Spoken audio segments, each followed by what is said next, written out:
अजीत पवार की विरासत आगे बढ़ाने की तैयारी में सुनेत्रा पवार। एनसीपी की मज्जर पर लगा ग्रहण। महाराष्ट्र की राजनीति में अजीत पवार के निधन के बाद से माना जा रहा था कि एनसीपी के दोनों गुट एक हो जाएंगे, लेकिन लगता है कि मज्जर प्लान पर ग्रहण लग गया है।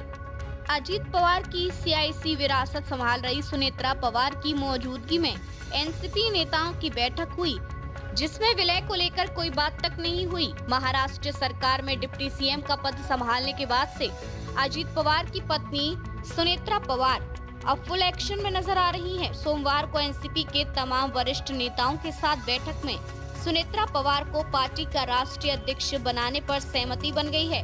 अब सुनेत्रा पवार सरकार में भूमिका के साथ ही संगठन की कमान भी संभालेंगी।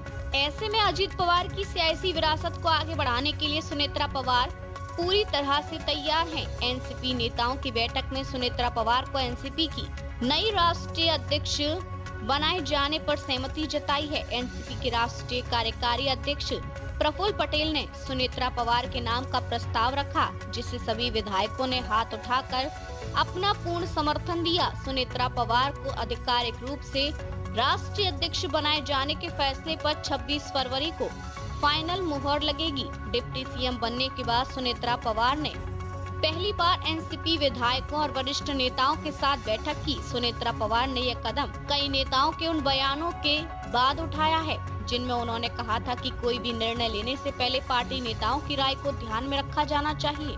इसके साथ ही यह बात भी उठी थी कि सभी विधायकों की एक बैठक बुलाई जानी चाहिए, जिसमें इस मुद्दे पर विस्तार से चर्चा की जाए और विलय पर सामूहिक निर्णय लिया जाए। यह बात एनसीपी नेताओं के द्वारा लगातार उठाई जा रही थी।